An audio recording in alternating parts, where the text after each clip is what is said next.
ஆதியாகமம் அதிகாரம் 48. அதற்கு பின்பு உம்முடைய தகப்பனாருக்கு வருத்தமாயிருக்கிறது என்று யோசேப்புக்கு சொல்லப்பட்டது. அப்பொழுது அவன் தன் 2 குமாரராகிய மனாசேயையும் எபிராயையும் தன்னோடு கூட கொண்டு போனான். இதோ உம்முடைய குமாரனாகிய யோசேப்பு உம்மிடத்தில் வந்திருக்கிறார் என்று யாக்கோபுக்கு அறிவிக்கப்பட்டது. அப்பொழுது இஸ்ரவேல் தன்னை திடப்படுத்தி கொண்டு கட்டிலின் மேல் உட்கார்ந்தான்.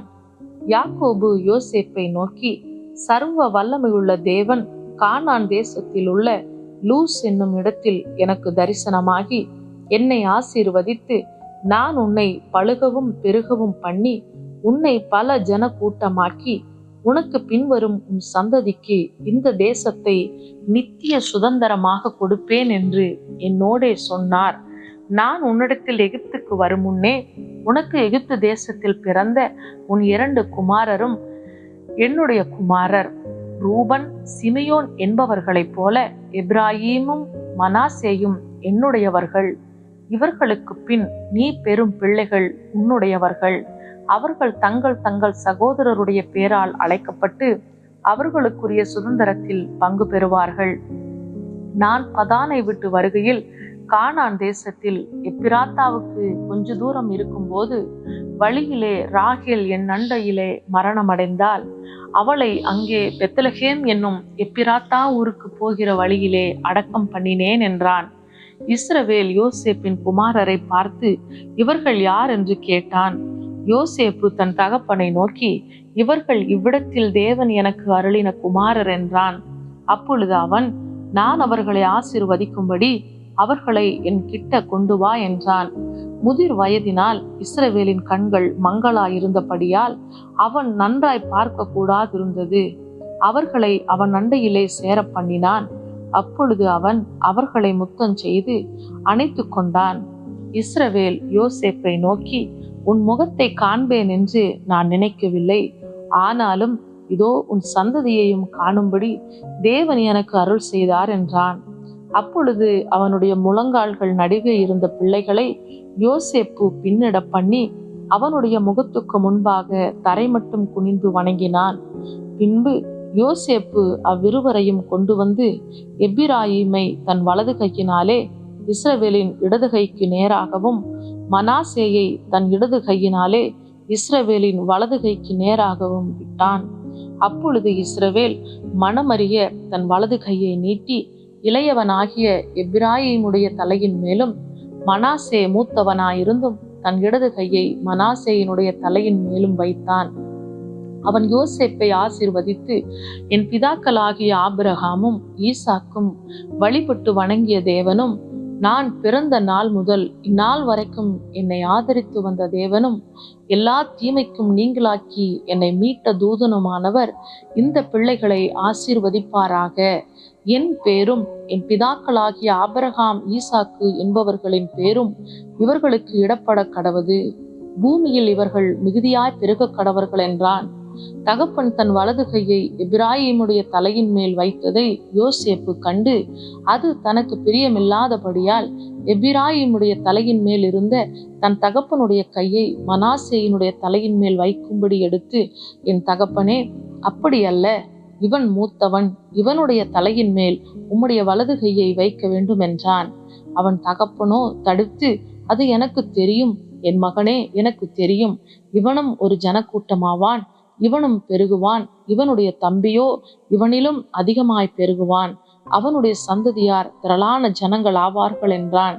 இவ்விதமாக அவன் அன்றைய தினம் அவர்களை ஆசீர்வதித்து, தேவன் உன்னை எப்பிராயீமை போலவும் மனாசேயை போலவும் ஆக்குவாராக என்று இஸ்ரவேலர் உன்னை முன்னிட்டு வாழ்த்துவார்கள் என்று சொல்லி எப்பிராயீமை மனாசேக்கு முன்னே வைத்தான்.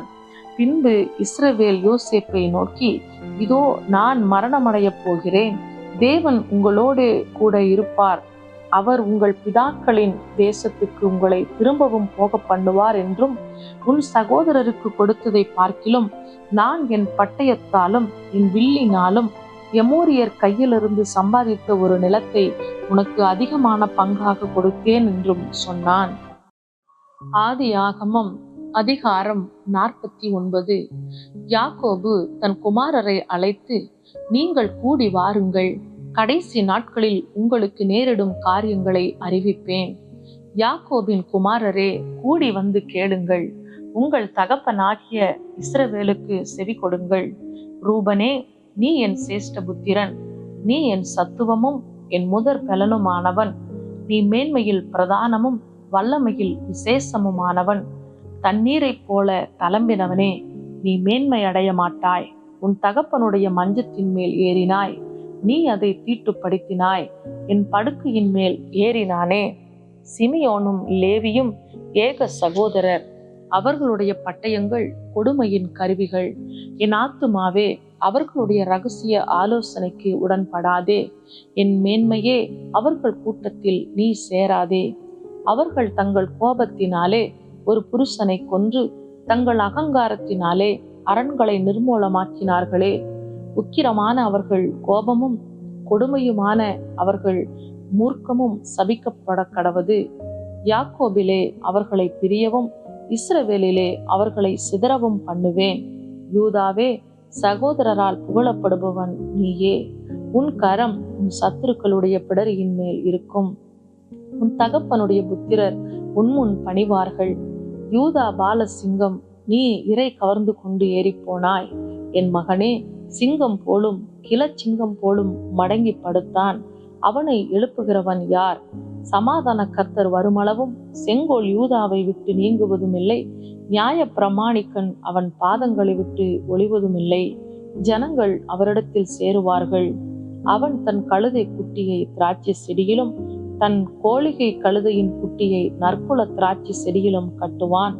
திராட்சை ரசத்திலே தன் வஸ்திரத்தையும் திராட்சை பழங்களின் இரத்தத்திலே தன் அங்கியையும் தோய்ப்பான். அவன் கண்கள் திராட்சை ரசத்தினால் சிவப்பாயும் அவன் பற்கள் பாலினால் வெண்மையுமாயும் இருக்கும்.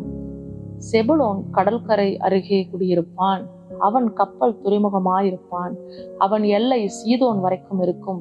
இசக்கார் 2 பொதியின் நடுவே படுத்து கொண்டிருக்கிற பலத்த கழுதை. அவன் இளைப்பாறுதல் நல்லது என்றும் நாடு வசதியானது என்றும் கண்டு சுமக்கிறதற்கு தன் தோளை சாய்த்து பகுதி கட்டுகிறவனானான். தான் இஸ்ரவேல் கோத்திரங்களில் ஒரு கோத்திரமாகி தன் ஜனத்தை நியாயம் விசாரிப்பான். தான் குதிரையின் மேல் ஏறி இருக்கிறவன் மல்லாந்து விழும்படியாய் அதன் குதிகாலை கடிக்கிறதற்கு வழியில் கிடைக்கிற சர்ப்பத்தை போலவும் பாதையில் இருக்கிற விரியனைப் போலவும் இருப்பான். கர்த்தாவே, உம்முடைய இரட்சிப்புக்கு காத்திருக்கிறேன். காத்தென்பவன் மேல் இராணுவ கூட்டம் பாய்ந்து விழும். அவனோ முடிவிலே அதன் மேல் பாய்ந்து விழுவான். ஆசேருடைய ஆகாரம் கொழுமையாயிருக்கும். ராஜாக்களுக்கு வேண்டிய ருசி வர்க்கங்களை அவன் தருவான். நப்தலி விடுதலை பெற்ற பெண்மான் இன்பமான வசனங்களை வசனிப்பான். யோசேப்பு கனி தரும் செடி. அவன் நீரூற் சண்டையில் உள்ள கனி தரும் செடி. அதன் கொடிகள் சுவரின் மேல் படரும். வில் வீரர் அவனை மனமடிவாக்கி அவன் மேல் எய்து அவனை பகைத்தார்கள். ஆனாலும் அவனுடைய வில் உறுதியாய் நின்றது.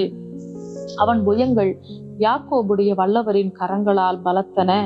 இதனால் அவன் மேய்ப்பனும் இஸ்ரவேலின் கண்மலையுமானான். உன் தகப்பனுடைய தேவனாலே அப்படி ஆயிற்று. அவர் உனக்கு துணையாயிருப்பார். சர்வ வல்லவராலே அப்படி ஆயிற்று.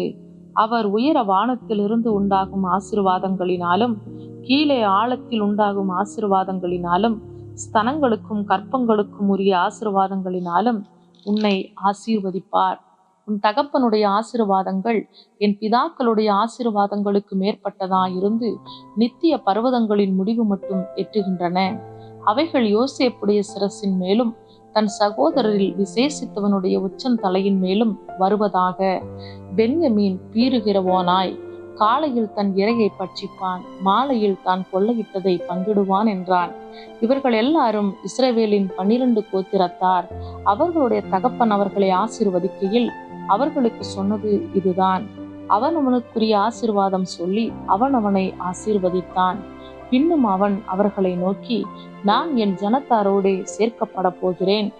ஏத்தியனான எப்ரோனின் நிலத்தில் உள்ள குகையிலே என்னை என் பிதாக்கள் அண்டையிலே அடக்கம் பண்ணுங்கள் என்று கட்டளையிட்டு, அந்த குகை கானான் தேசத்திலே மம்ரேக்கு எதிராக மக்பேலா என்னப்பட்ட நிலத்தில் இருக்கிறது. அதை நமக்கு சொந்த கல்லறை பூமியாயிருக்கும்படி ஆபிரகாம் ஏத்தியனாகிய எப்ரோன் கையில் அதற்குரிய நிலத்துடனே வாங்கினார். அங்கே ஆபிரகாமையும் அவர் மனைவியாகிய சாராளையும் அடக்கம் பண்ணினார்கள். அங்கே ஈசாக்கையும் அவர் மனைவியாகிய ரெபேக்காளையும் அடக்கம் பண்ணினார்கள். அங்கே லேயாளையும் அடக்கம் பண்ணினேன். அந்த நிலமும் அதில் இருக்கிற குகையும் ஏத்தின் புத்திரர் கையில் கொல்லப்பட்டது என்றான். யாக்கோபு தன் குமாரருக்கு கட்டளையிட்டு முடிந்த பின்பு அவன் தன் கால்களை கட்டிலின் மேல் மடக்கி கொண்டு ஜீவித்து போய் தன் ஜனத்தாரோடே சேர்க்கப்பட்டான். ஆதியாகமம் அதிகாரம் 50. அப்பொழுது யோசேப்பு தன் தகப்பனுடைய முகத்தின் மேல் விழுந்து அழுது அவனை முத்தம் செய்தான். பின்பு தன் தகப்பனுக்கு சுகந்த வர்க்கமிடும்படி யோசேப்பு தன் ஊழியக்காரராகிய வைத்தியருக்கு கட்டளையிட்டான். அப்படியே வைத்தியர் இஸ்ரவேலுக்கு சுகந்த வர்க்கமிட்டார்கள். சுகந்த வர்க்கமிட 40 நாள் செல்லும். அப்படியே அந்த நாட்கள் நிறைவேறின. எகிப்தியர் அவனுக்காக 70 நாள் துக்கம் கொண்டாடினார்கள். துக்கம் கொண்டாடும் நாட்கள் முடிந்த பின் யோசேப்பு பார்வோனின் குடும்பத்தாரை நோக்கி, உங்கள் கண்களில் எனக்கு தயவு கிடைத்ததானால் நீங்கள் பார்வோனுடைய காது கேட்க அவருக்கு அறிவிக்க வேண்டியது என்னவென்றால், என் தகப்பனார் என்னை நோக்கி, இதோ நான் மரணமடைய போகிறேன். கானான் தேசத்திலே நான் எனக்காக வெட்டி வைத்திருக்கிற கல்லறையிலே என்னை அடக்கம் பண்ணுவாயாக என்று என்னிடத்தில் சொல்லி ஆணையிடுவித்து கொண்டார். நான் அங்கே போய் என் தகப்பனை அடக்கம் பண்ணி வருவதற்கு உத்தரவு கொடுக்க வேண்டிக் கொள்ளுகிறேன் என்று சொல்லுங்கள் என்றான். அதற்கு பார்வோன், உன் தகப்பன் உன்னிடத்தில் ஆணையிடுவித்தபடியே நீ போய் அவரை அடக்கம் பண்ணி வா என்றான். அப்படியே யோசேப்பு தன் தகப்பனை அடக்கம் பண்ண போனான். பார்வோனுடைய அரண்மனையில் இருந்த பெரியவர்களாகிய அவனுடைய சகல உத்தியோகஸ்தரும் எகிப்து தேசத்தில் உள்ள சகல பெரியோரும் யோசேப்பின் வீட்டார் யாவரும் அவன் சகோதரரும் அவன் தகப்பன் வீட்டாரும் அவனோடே கூட போனார்கள்.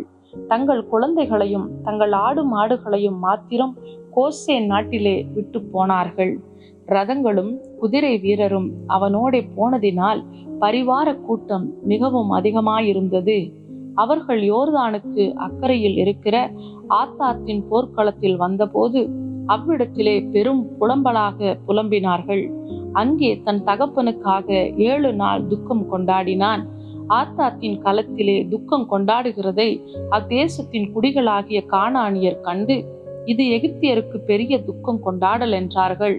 அதனால் யோர்தானுக்கு அப்பால் இருக்கிற அந்த ஸ்தலத்திற்கு ஆபேல் மிஸ்ராயிம் என்னும் பேர் உண்டாயிற்று.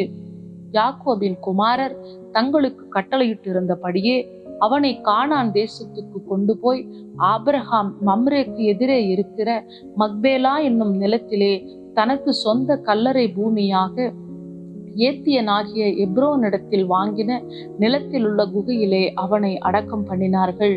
யோசேப்பு தன் தகப்பனை அடக்கம் பண்ணின பின்பு அவனும் அவன் சகோதரரும் அவனுடைய தகப்பனை அடக்கம் பண்ணுவதற்கு அவனோடே கூட போனவர்கள் யாவரும் எகிப்துக்கு திரும்பினார்கள்.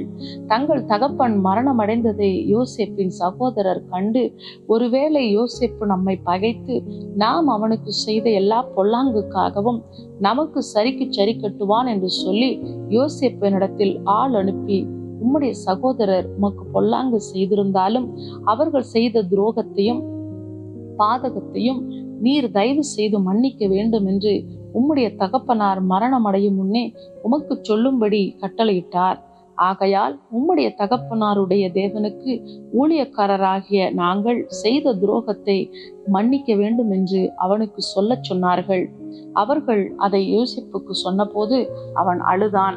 பின்பு அவனுடைய சகோதரரும் போய் அவனுக்கு முன்பாக தாழ விழுந்து, இதோ நாங்கள் உமக்கு அடிமைகள் என்றார்கள். யோசேப்பு அவர்களை நோக்கி, பயப்படாதிருங்கள், நான் தேவனா? நீங்கள் எனக்கு தீமை செய்ய நினைத்தீர்கள். தேவனோ இப்பொழுது நடந்து வருகிறபடியே வெகு ஜனங்களை உயிரோடே காக்கும்படிக்கு அதை நன்மையாக முடிய பண்ணினார். ஆதலால் பயப்படாதிருங்கள், நான் உங்களையும் உங்கள் குழந்தைகளையும் பராமரிப்பேன் என்று அவர்களுக்கு ஆறுதல் சொல்லி அவர்களோட பட்சமாய் பேசினான். யோசேப்பும் அவன் தகப்பன் குடும்பத்தாரும் எகிப்திலே குடியிருந்தார்கள். யோசேப்பு 110 வருஷம் உயிரோடு இருந்தான். யோசேப்பு எப்ராஹீமுக்கு பிறந்த 3ஆம் தலைமுறை பிள்ளைகளையும் கண்டான். மனாசேயின் குமாரனாகிய மாகீரின் பிள்ளைகளும் யோசேப்பின் மடியில் வளர்க்கப்பட்டார்கள். யோசேப்பு தன் சகோதரரை நோக்கி, நான் மரணமடைய போகிறேன். ஆனாலும் தேவன் உங்களை நிச்சயமாய் சந்தித்து நீங்கள் இந்த தேசத்தை விட்டு தாம் ஆபிரகாமுக்கும் ஈசாக்குக்கும் யாக்கோபுக்கும் ஆணையிட்டு கொடுத்திருக்கிற தேசத்துக்கு போக பண்ணுவார் என்று சொன்னதுமன்றி, தேவன் உங்களை சந்திக்கும் போது என் எலும்புகளை இவ்விடத்திலிருந்து கொண்டு போவீர்களாக என்றும் சொல்லி யோசேப்பு இஸ்ரவேல் புத்திரரிடத்தில் ஆணையிடுவித்துக் கொண்டான். யோசேப்பு 110 வயதுள்ளவனாய் மரித்தான். அவனுக்கு சுகந்த வர்க்கமிட்டு எகிப்து தேசத்தில் அவனை ஒரு பெட்டியிலே வைத்தார்கள்.